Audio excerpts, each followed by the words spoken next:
G'day. Good afternoon to each and every one of you, and welcome to this Monday afternoon featured session here at South by Southwest Sydney. My name is Fenella Kernebone. I am the head of conference. It is an absolute honour to welcome Ndidi Oteh, the newly appointed Global Chief Executive Officer at Accenture Song to Australia.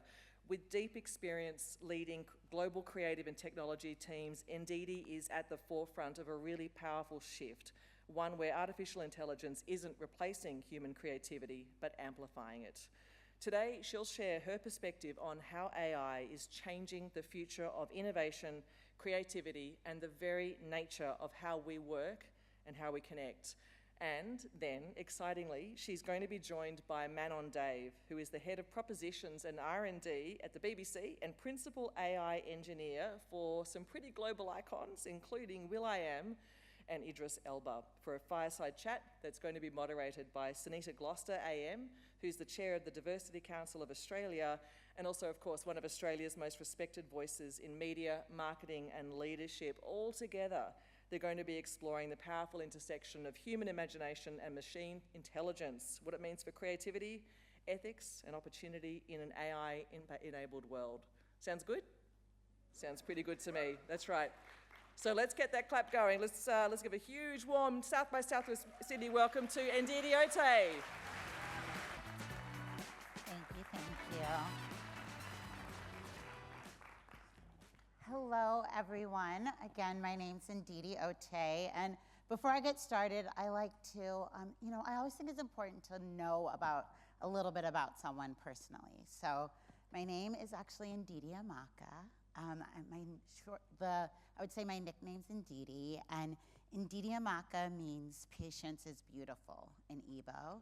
And there's nothing about me that is patient, but it is a beautiful idea. This is one of, I would say, my first times in Sydney, and I will tell you, I feel as if I am in my predecessor's backyard, David Droga. So I am so excited that this is one of my first external experiences. And I can't wait to tell him that we had a better session than his. That is my hope. I have the opportunity of actually supporting Accenture Song. Accenture Song is the largest tech-powered creative group in the world. And we get to do something that I feel as if is an honor and a privilege. We get to help brands and clients all over the world help grow their customers. We help them think about how to take not only creativity and technology together, but actually think about what does it mean to think about customer service, think about your commerce channels, think about your digital products, and of course, think about how you're marketing, engaging, and communicating to your customers. And I will tell you right now, we ourselves, and what we're seeing many companies do, is like we're in a moment of disruption. And that disruption is happening because of the conversation that we all continue to have, which is really around AI. And so what we're seeing across the board is that there's this significant abundance of options. It feels as if there are infinite possibilities of what can be done, what decisions should you make, and what it really drives is it's this question around what does it take to be relevant? And when I think about relevance, I think about it through lots of lenses. I think about what does it mean for us individually to be relevant? What does it mean for the companies or the brands that we engage with to be relevant? What does it mean to actually think about, is relevance about having a moment, or is relevance about having an enduring time? And the reality is it's harder now than ever before. So I'm gonna show you a few examples of that. Okay, so first, actually, right now in Australia, every month there are at least 36,000 new companies a month. Individuals are actually creating companies. In the month of August, so that's on average, 36,000. In the month of August, there were over 100,000 new companies filed. What does it mean to stand out when the speed is happening that quickly?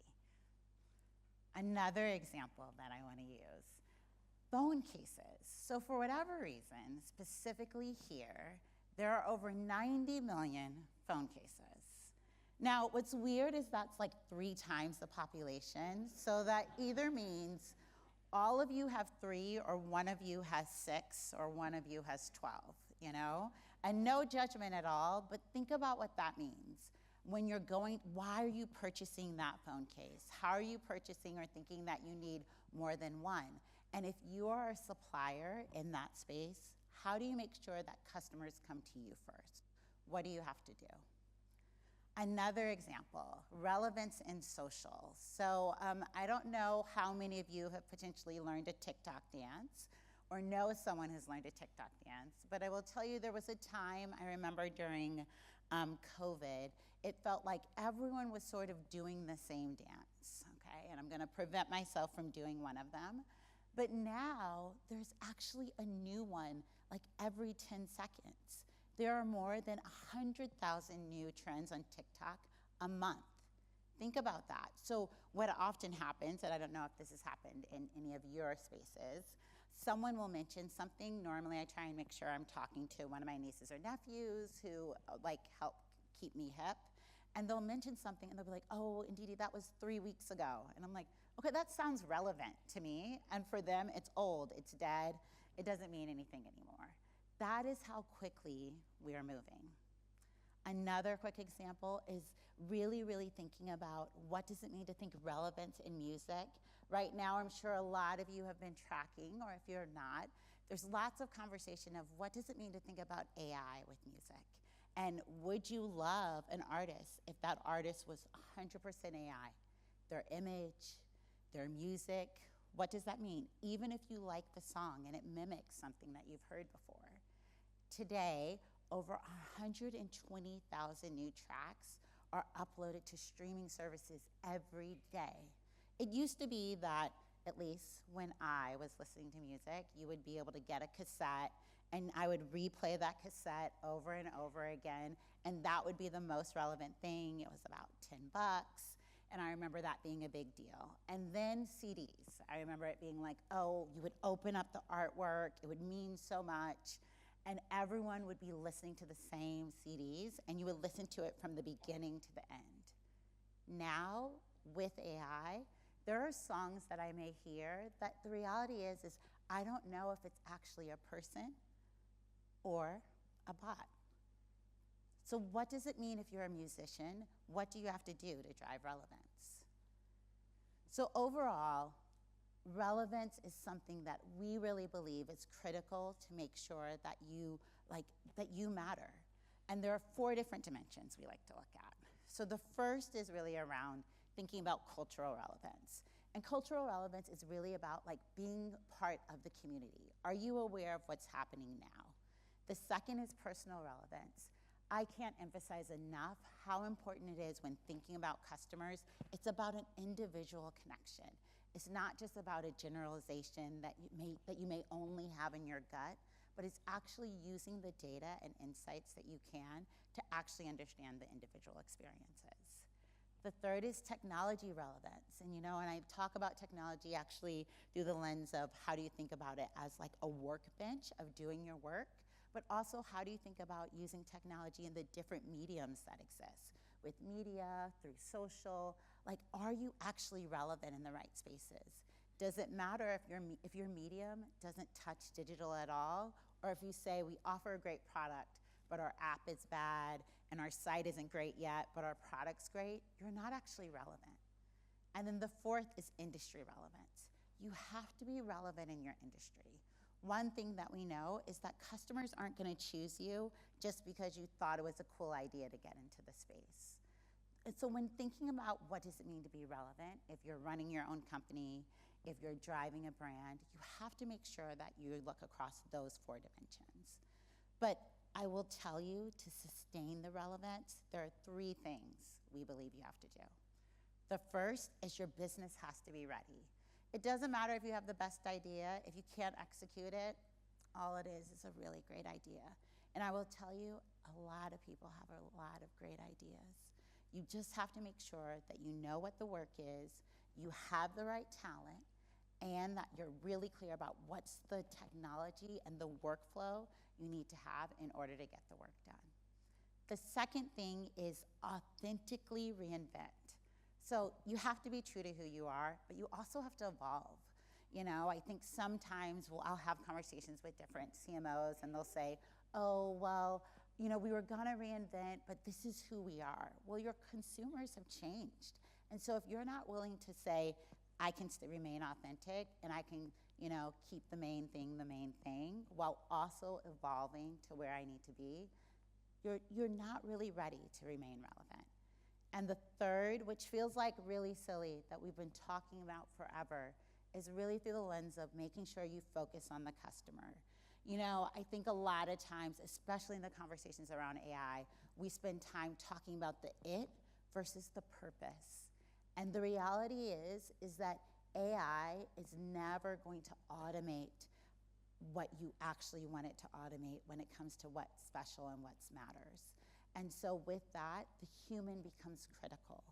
Something that I say often is that AI will automate our tasks. It will not automate our imagination. It will not automate purpose, and it will not automate trust. So do the right thing and focus on the customer. So that's a quick preview of some thoughts around relevancy. And now I'm actually going to, I believe, invite Sunita and Dave with me. Before I begin, I would like to acknowledge and pay my respects to the First Nations people of whom the land we gather. And in the spirit of storytelling, which we'll do a little bit of today, and connection, I pay my respects to elders past and present. Now, it is such a privilege to be back at South by talking about AI on this stage. If you chose this session, you already know how brilliant these two people next to me are. If you just wandered in, like my son in the front row, and thought, oh God, Mum's dragged me to another AI talk, well, you got lucky, because Ndidi and Manon are two people that are redefining what our industry could be. They're creators, they're on the tools in every sense of the word. They're restless. I've just spent an hour and a half with them in the green room. I can vouch for that. They're wildly future focused, they're collaborative, and they're deeply human in how they lead.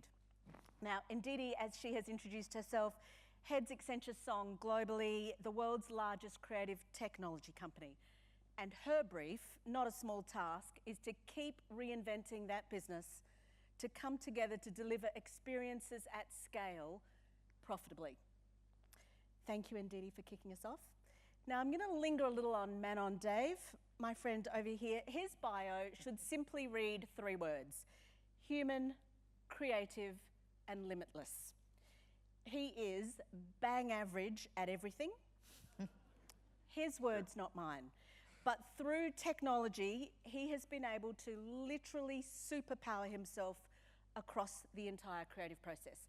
I've got to know him a little bit in the last 2 days, and I can tell you I didn't know him before, so I stalked him, and I would encourage you to go and hang out in his Instagram feed. You will find him on the Time magazine's top inventions list 6 times over. He sits alongside Idris Elba, he had me at hello, will.i.am, Snoop Dogg, and A.R. Rahman, just making cool stuff. His work is on FIFA, HBO, Apple, and the Olympics. He's an award-winning creative engineer, inventor, musician, songwriter, music producer, product and brand designer, founder of multiple businesses. He doesn't have one job, he has many. I want to know, as a fellow Indian, how you explain what you do to your parents. Because let me tell you, you set a very high bar for bang average.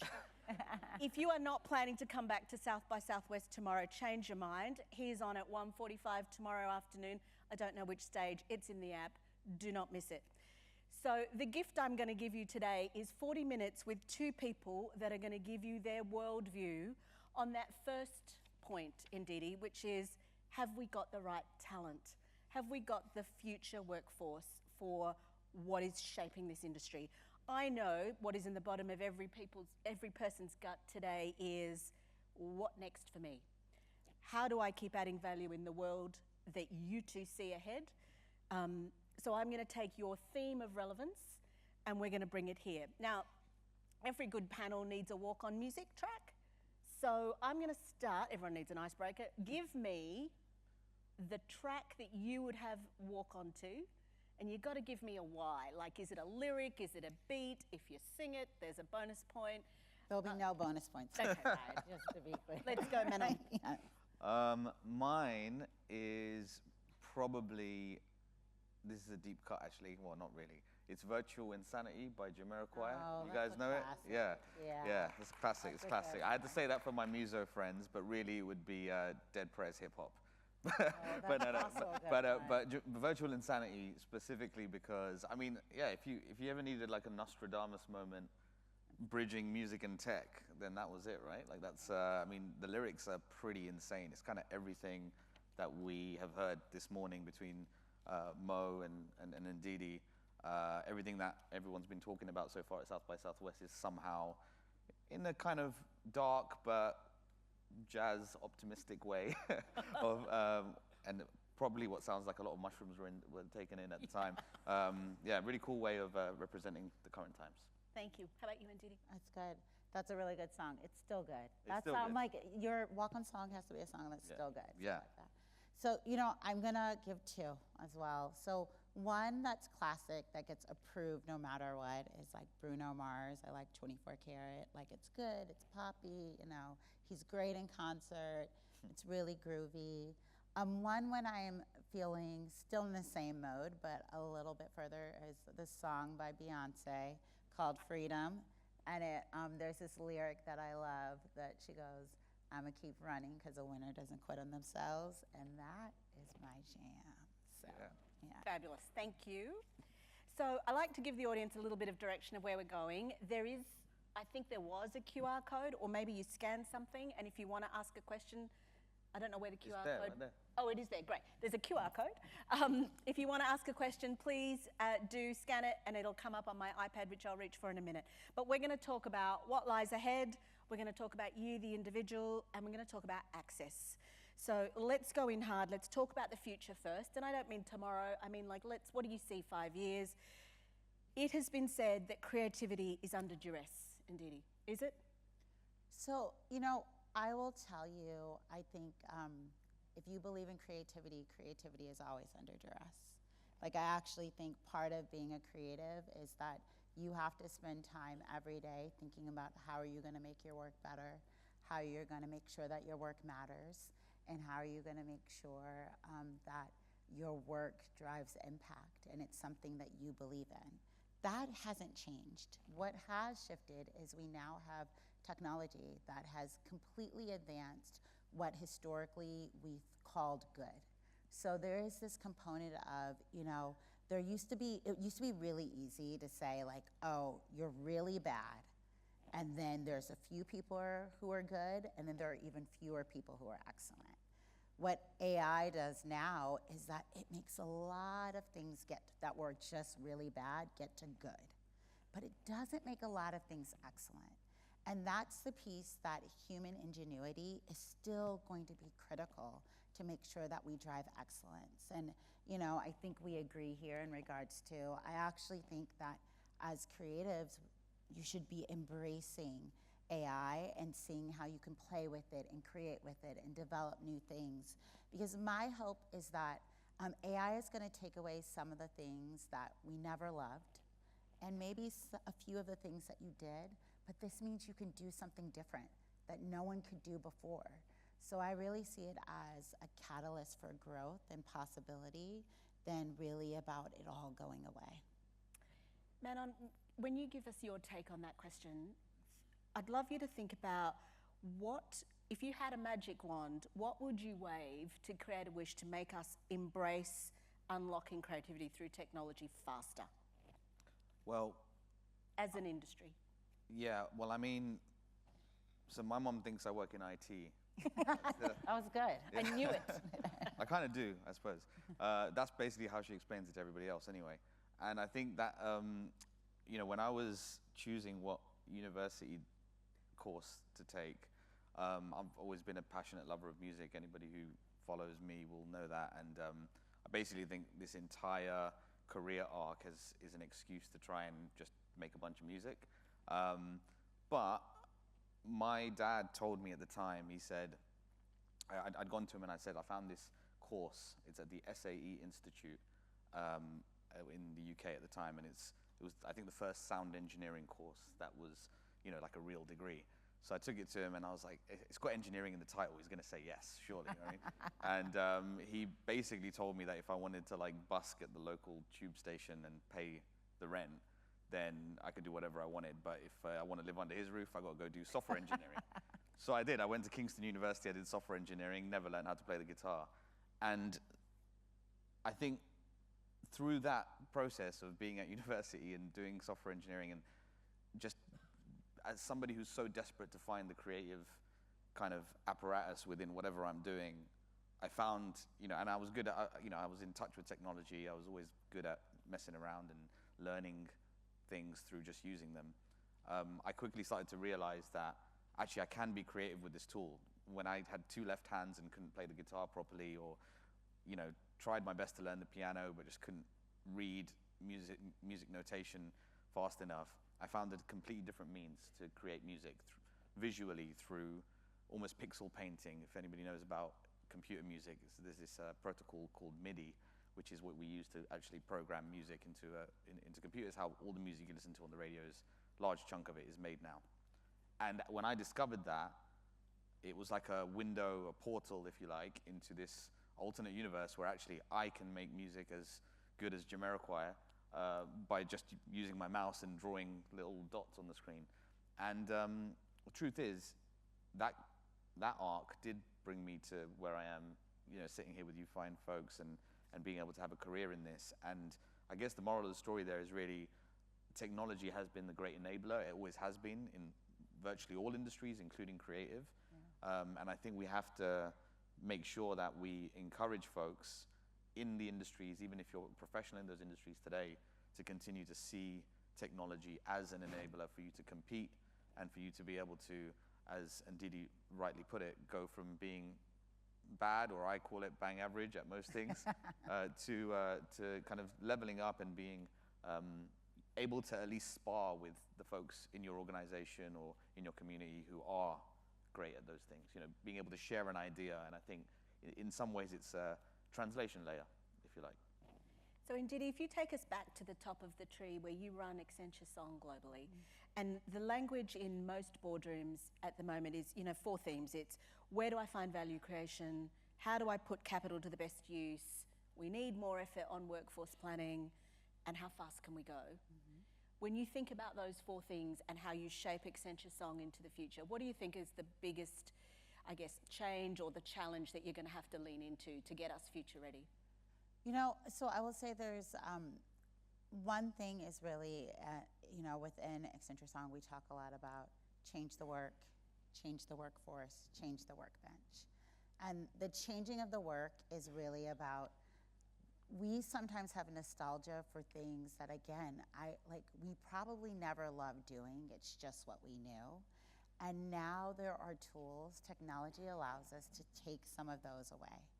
And so now there's this opportunity to do different type of work. And that is something that we say, start there. Actually, you don't have to manually create every single campaign. You still need a creative there.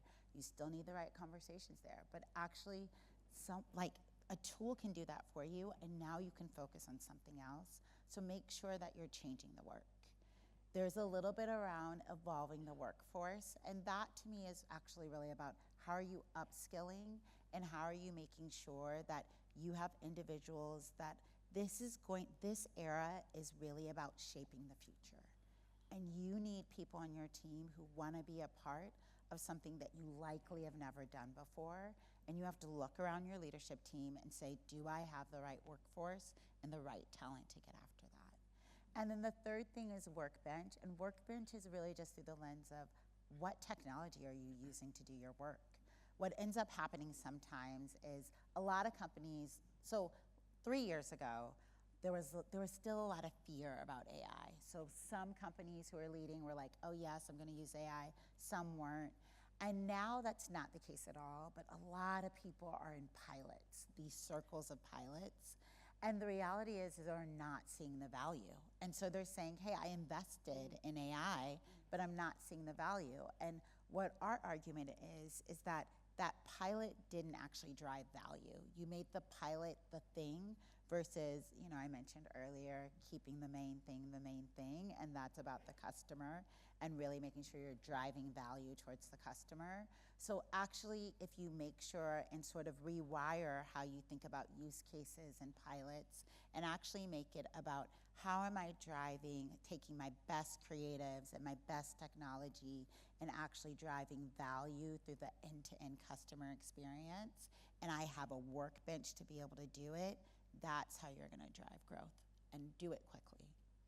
I want to pick up on the conversation about reskilling and skills and come back to what the future workforce looks like. And Manon, once upon a time when I was in the industry, and I worked in the industry, we used to say you didn't have to be creative to be in the creative department, right? It was actually bullshit though, because you did. You know, people in the creative department had somewhat of a moat around them, and whether that was physical or metaphorical, you know, that's where creative work got done and the rest of us enabled it. But today, anyone, even those of us that are bang average, can create anything at any time. So it's the rise of the generalists. So when you think from Ndidi's point as well, how do you juxtapose this reskilling and skilling with actually now, what does the workforce look like? Because generalists, the people we need look different now. They can be anybody. Yeah, so I had actually constant reminders of how, and thank you for reminding everybody that I am bang average. I had constant reminders of that across my entire career on all sides, and obviously when I go home to my parents, because that's their job anyway, to remind me of that. But I already shared, you know, I was a pretty crappy musician and learned how to make music through computers. Then also, I finished my degree, and then I had to, you know, I made music for a year or so in the States just before the writer's strike in 2007, you might remember. Yeah, I did I scored a couple of TV shows and stuff, and then this massive writer's strike happened. It was like pre-WeTransfer, for those of you who remember that. And then there was no working remotely. I had to come back to the UK and had to get a real job. I started as a really crappy software engineer, because that's what I was qualified to do in the advertising industry, actually. Yeah, I mean, luckily the CEO took pity on me and realized that I wasn't very good. And he put me into a QA role, which I was probably even shitter at. And then I discovered this thing, product management. And product management was great because, again, I fancied myself as a bit of a creative, and we were inundated with, like, you know, issues faced by all these brands who are using our technology. And so I'd try and find the solution. I'd be like, oh, actually, I'm seeing this pattern emerge. I think this might be a solve, this might be a fix. So as you gave your example, Sunita, of the creative, and you know, you had to be creative to be in the creative department, we had the same for engineering. And so we had this thing called the goldfish bowl, which was literally this glass box room in the office where all of the engineers sat, they had their headphones on and 17 screens and just never spoke a word, right? And so I would go into the goldfish bowl and go and speak to the engineering manager, you know, we used to call him the general. His name's Karol Gretzky. He's a Polish dude. And so I'd knock on his table to get his attention, and I'd be like, Karol, check it out. I've been seeing this issue, and I feel like I got a solution. And he'd listen to me, just look at me. That's the cue to, like, speak. And then I'd explain to him what my solution was. And then he'd look at me again, and he'd go, that's a stupid idea.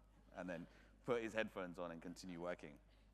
But what I realized again was, next skill, visualizing it. I started to learn how to pick up design tools, and at the time, I think Sketch was just emerging, and now it's Figma, I think everyone uses. But I'd start to try and get my head around that and try and visualize what I wanted to explain to him without the technical knowledge that I didn't have. And again, I think that therein lies the example. Where we are today, I would never have needed to go to Karol to show him anything. I can actually just build the solution in a browser using any one of these LLMs that I'm sure everybody has played with, take my drawing and get an actual UI designed by the same thing, and show him a working prototype of what I think the solution is. But guess what? Only Karol knows how to make it scale for now, and that skill that he's now got is also evolving, and he has ways to amplify what he's capable of doing. But the key thing here is the idea, and I think one thing that Ndidi and I definitely see eye to eye on, and we were speaking about, is the value of ideas over the years has been diminished, I feel, in a lot of different industries, including our own. And I think that value is starting to appreciate massively, because you can't just work with these things to, I think Mo said it earlier, write emails and make cat videos. That's cool. But if you have an idea, this thing's an amazing, whatever the positive word for weapon is. Yeah. So, Ndidi, I mean, I know you ran the North Americas for song for some time before you stepped into this global role, but given that I'm going to call you fresh eyes still on the industry, are we running fast enough to, your words, shape shift and change the future model, or when you look at the industry at large, or are we still kind of holding back? You know, I think that sometimes nostalgia causes you to sort of look back and remember back when, and I think I think history matters always, and I think that we should always be proud of what we've accomplished. And I think that that does not mean that it should slow us down from running quickly forward. And right now, I think this industry, especially if I look explicitly at the advertising industry, there's a lot of longing for what was versus saying, I want to be the first who creates what's next.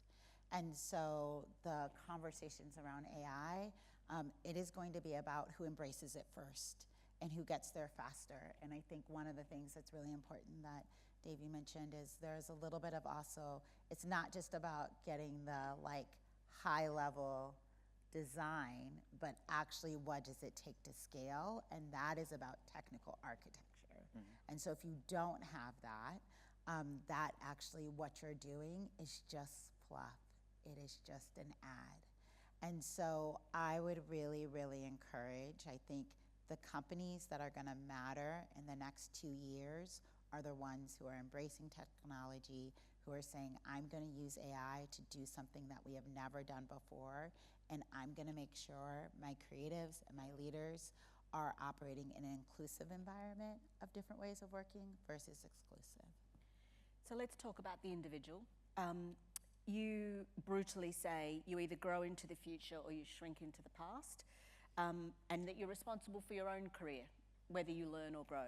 So taking that into a directional sense, if you're talking to a room full of potential employees, or some who are, how would you instruct them to start operating differently to be part of that future? What needs to change? Yeah, so, you know, Sunita's referring to something that I recently, my high school interviewed me and they asked what were some of the principles I learned in high school.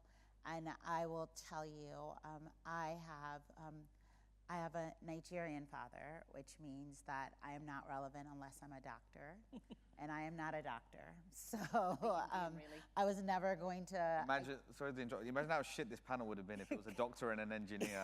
You know, it would have, I don't know, I think my dad would say it would be amazing, and I think that's what he would have said. But there was definitely, once my dad realized that I did not like science, and there was a little bit of a moment. I had a teacher that used to say in his room, it was like, you're responsible for your own education. And that really stuck with me because I was very clear, if I'm not gonna be a doctor, I have to figure out what I'm gonna be.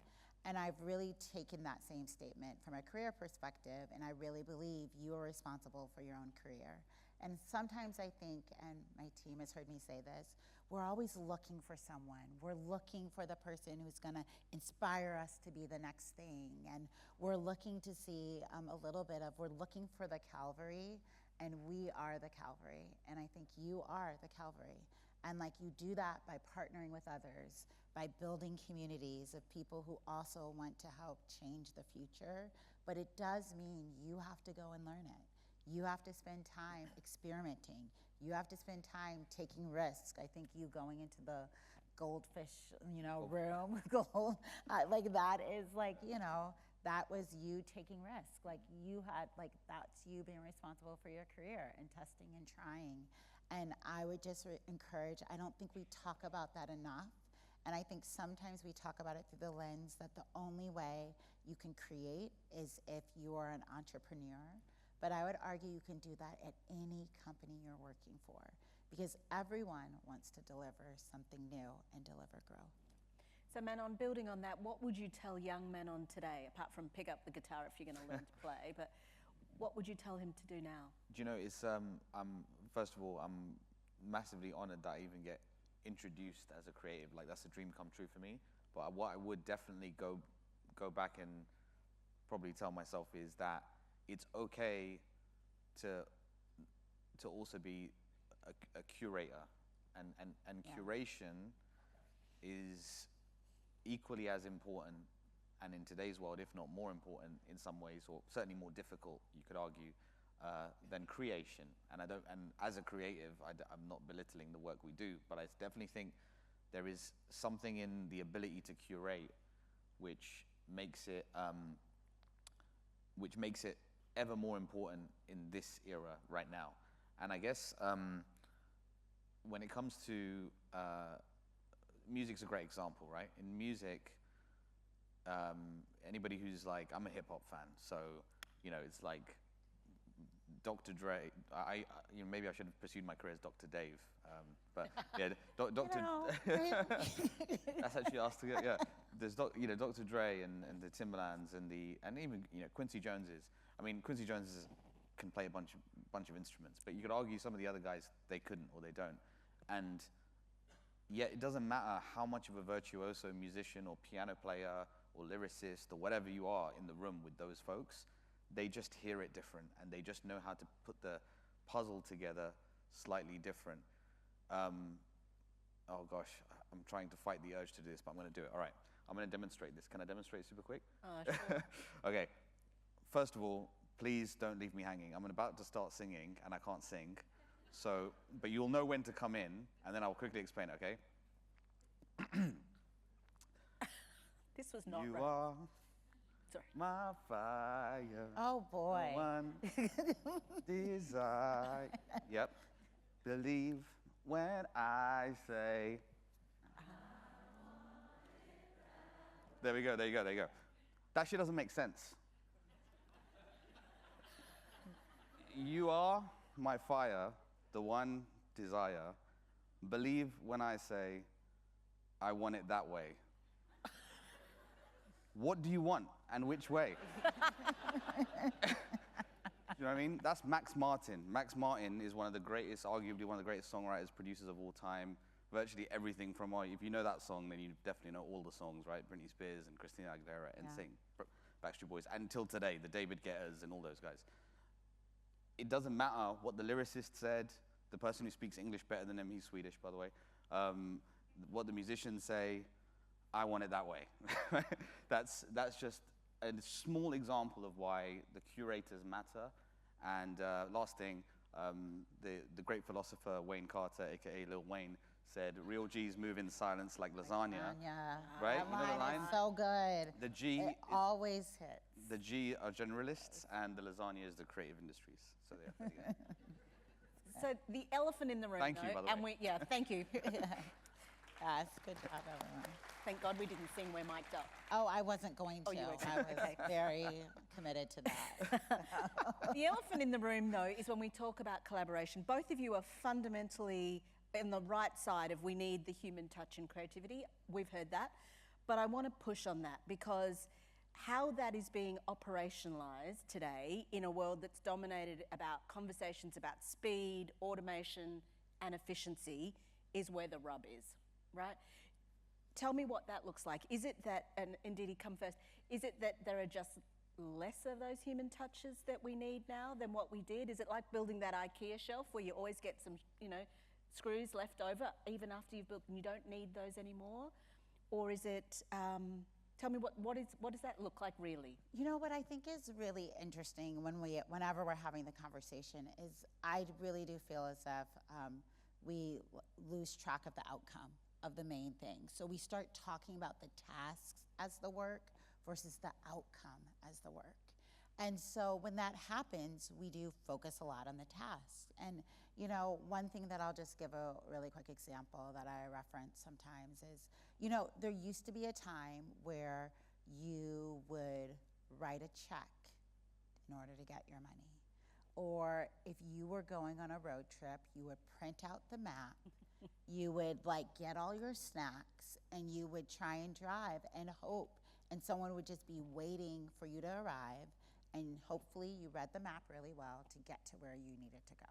That is literally the way that we used to work, always. But the outcome was about arriving to a destination probably as fast as you possibly could. The outcome of trying to write a check to get was actually about accessing your funds. And so what's really interesting about this conversation is we still want really great creative work. What I believe we're pushing is, are there tasks that actually do no longer make sense for a human to do? And are there things that humans can do differently? The reality is that it will mean that there are going to be fewer of certain types of jobs. That is just the reality. However, what we are seeing is that there will be more of different types of jobs. When you talk about what does it mean to be an amazing curator, I love the example that you provide, and I would actually argue that the individual who says, I want it that way, is both a curator and a creative, because they can see, hear, and feel something that if you asked AI, they wouldn't tell you to do that, you know? And that is what's special. And so I think if we're able to focus on the outcome and how can we make the outcome better, that is actually the real conversation versus the tasks. Now, I will say, if you are an individual contributor and previously you were gonna hire a small agency to do some of your creative work, and you're like, do you know what, I don't need my creative work to be excellent, I need it just to be good, and I can play with tools to make it just good, you can do that. And you will be able to effectively do that. And you will always be just good. And so it's really a choice. Manon, can you talk a little bit about that and perhaps give us a snippet of asterisk ideas not included? Yeah, sure. So I'm going to sing another song. No, I'm joking. I'm not going to sing again, I promise. I have this kind of philosophy around where we're at today with all this stuff. And actually, I gave a talk at South by in London not so long ago called Ideas Not Included. And you guys probably have all had a toy or something that you bought for yourself or your kids at some point, yourself when you were a child, toys when you were a child. And it says batteries not included on the box, right? And I remember, and actually I've seen my son play with a bunch of toys recently where I haven't got the batteries or whatever, they've run out, and his imagination takes control, you know, and he just will still battle these things with each other and whatever, and you kind of just live in, you use your imagination, you use fantasy to kind of fill in the gaps. And I think that's kind of how I see this current, I guess, tool set that's emerged is, as Ndidi was speaking there, I started thinking about the fact that, yeah, if you ask, I mean, I don't know, has anybody here actually asked AI to like write a poem or a song or anything creative? It's trash, dude. So bad. Go on, sorry. No, I'm saying it's so bad. I agree. The music models are emerging really, really quickly, but the lyrics out of an LLM, it's bad, and you won't get anything like that. You don't get this kind of lived experience represented in kind of, you know, lyrical or art form. And I think that's the way that I try to approach all of these creative challenges, or indeed industrial challenges with AI. And where I think we can all sort of level up a little bit is in going back to that kind of youthful imagination, that youthful thinking around, you don't always need a process.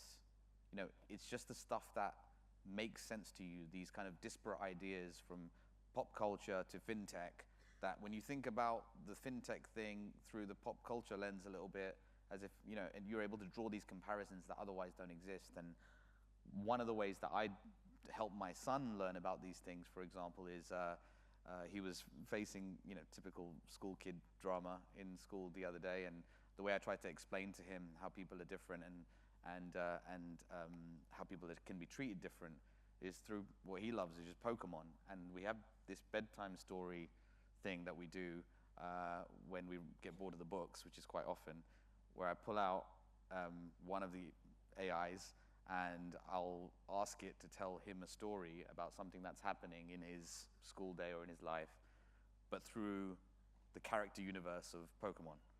And it's crazy how well it works, you know, and whether it's, bullying or the kid in the wheelchair or whatever it might be, it's able to translate that. And so I think that there is this real onus on you guys and all of us to inject our own ideas and to allow ourselves to play again, which I think is really important. I've got tons of questions here. I'm going to ask one of them that I have, though, because it touches on quite a few that have come through here, and it's about the democratization paradox. You know, it's about, are we all in some way just training AI systems for free, human originality, fueling that model? And what does a fair and functioning creative economy look like by 2030? Is it too late? Is it possible? I don't think it's too late at all. In fact, I think this is an excuse to, finally an excuse to kind of change what is otherwise quite an antiquated setup in multiple industries. Remember, the creative industries or the arts or whatever you want to call it is actually several multi-billion-dollar or even trillion-dollar industries, from music to film to many other things. And as a musician and as somebody who's like, I think closer to that end of the spectrum, I've gone through what a lot of other musicians, I'm sure, even including in Australia, have, which is you finish the song and nowadays you can just distribute the song onto all these platforms. Your song gets played on radio maybe, and then you're like, oh, it's crazy for 2 days, and then you're like, wait, don't I get paid for when it's played on radio? And then you realize that there's some other body that you didn't sign up for, and then you start to navigate this space, and it's crazy. It's like 1920s plumbing for 2025 kitchen. And so I think one of the things that we've started doing, one of the collaborations I had with Idris Elba, is he's another person who is multifaceted, creative, cares a lot about the diaspora, but also people on the continent of Africa and more widely in the developing world, specifically creatives. Afrobeats, as an example, has reached every shore and is woven into everyday culture, woven into everyday music from different regions around the world.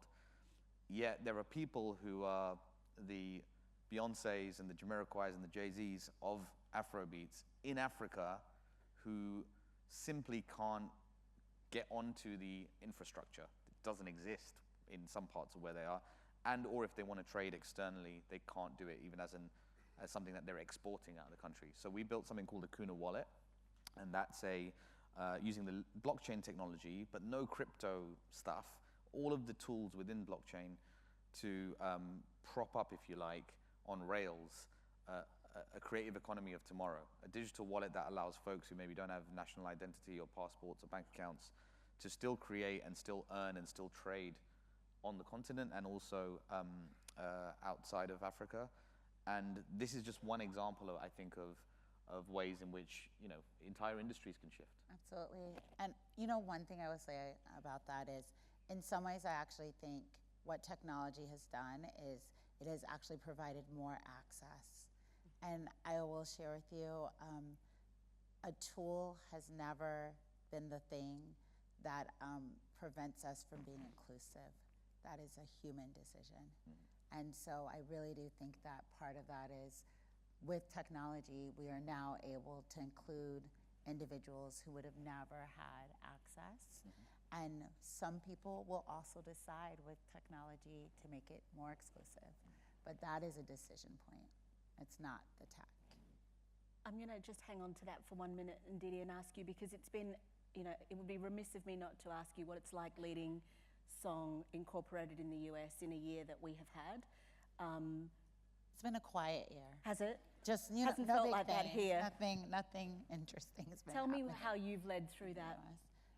I think a little bit similar to how just in the conversation of what Dave eloquently stated in regards to technology providing this opportunity for individuals who did not have access before. I do think that now more than ever, it's really important to decide and be clear about who you are as a leader and what does it mean to lead with integrity. and what does it mean to be a leader who wants to do good. And that is, that sort of is a little bit of full circle in regards to when talking about what does it mean to be relevant. You can be relevant of this moment, or you can be, choose to be an enduring, relevant brand, person, company. And I think my hope is that song and everyone who's a part of song is focused on being an enduring, relevant company that is helping clients do the same. Thank you. Manon, I hope you don't mind me asking, but together with your wife, you have found a way to turn unimaginable loss into something very beautiful with your recent loss of your child. I was hoping you might talk about what that gift is that you'd like to give.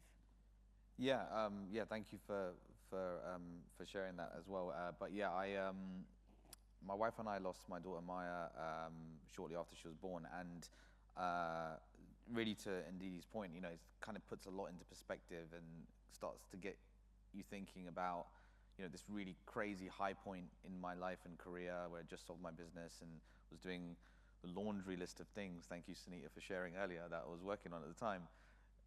How it just all pales into insignificance, and it starts to get you to think about what am I going to do with now this, this ability to create in spaces that I haven't been able to before. And for us, it was really important to kind of honor her memory. And we all deal with grief in different ways, and I think mine was this kind of like urge to find more bang average people and give them opportunities, I think, to pursue the kinds of opportunities that I struggled to pursue, or people from my background, whether socioeconomic or otherwise, found difficult. So we created the Maya Dave scholarship for young women in music and tech. We started off in India with the composer, Oscar award-winning composer of Slumdog Millionaire, A.R. Rahman. He has a school there in Chennai. So between Chennai and Mumbai, a couple of years ago, we began offering this full board scholarship. We extended that to the Royal College of Music in the UK, which is now in its second year as well.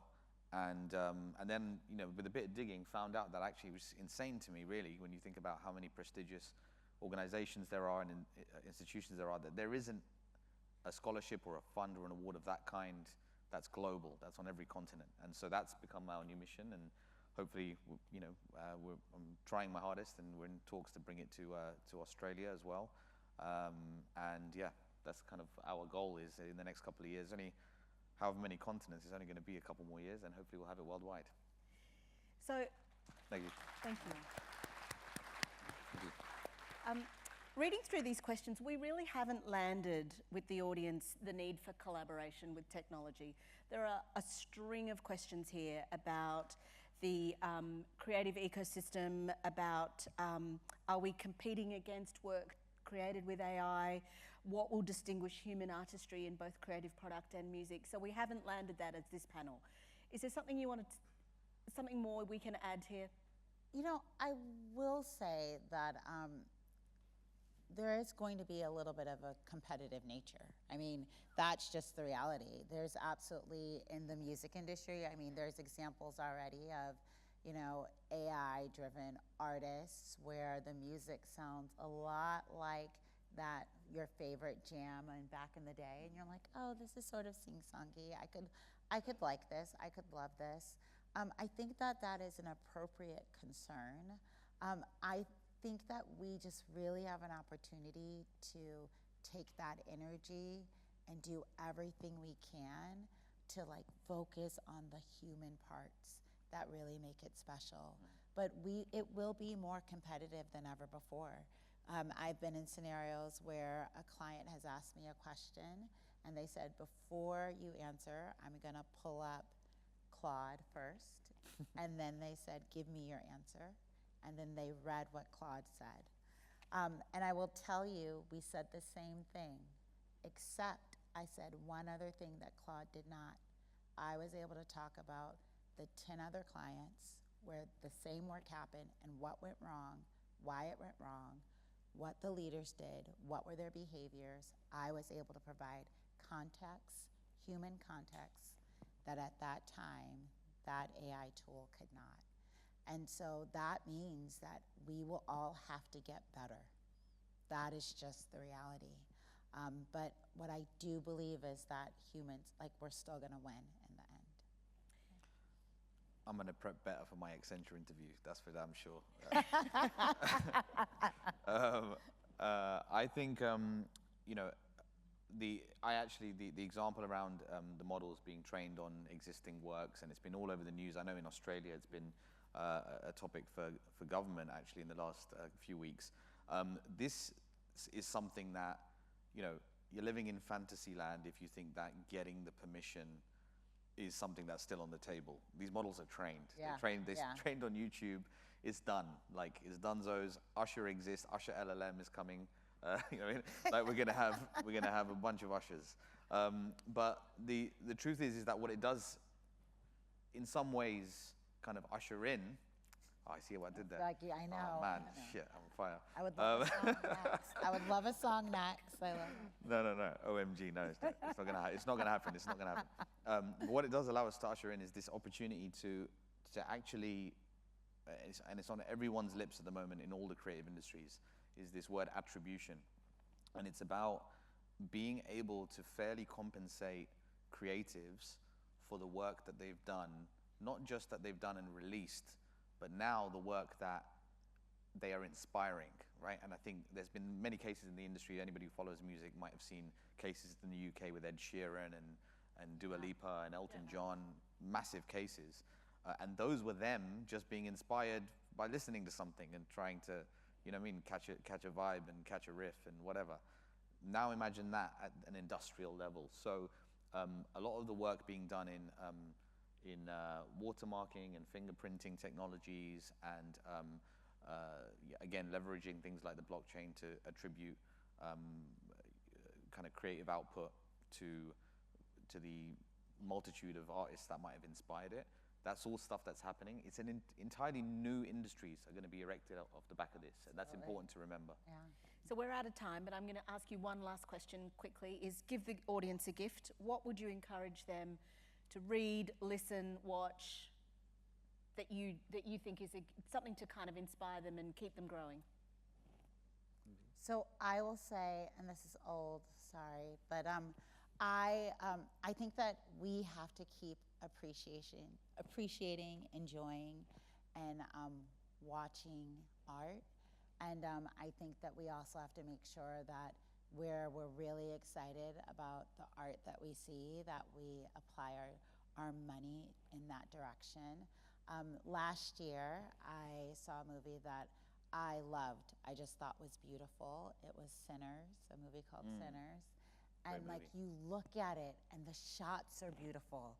Like the way, and then when you hear the director talk about how he used 4 different cameras, and like he was really obsessing over how you would look at the film and how it would feel, and every single component of it, it was like just beautiful to see good art. And it's something that I really appreciated. And there's a lot of films out there that are AI inspired and AI generated, but they don't leave me feeling the way that did.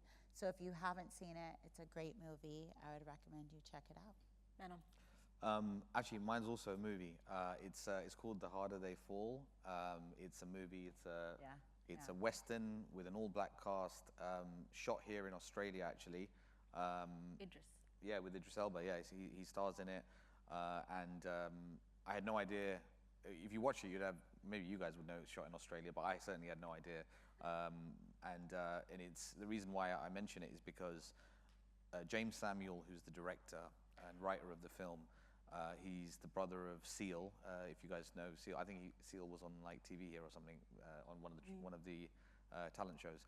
But it's Seal's brother, and he is immensely talented. Not only did he write and direct the film, but he notoriously doesn't use composers, so he makes all the music as well, which is wild to me. But it's just, again, tipping the hat to genuine creativity and curation and the human ability to string all of that stuff together into beautiful storytelling. So go and check that out and then try and replicate it using Runway.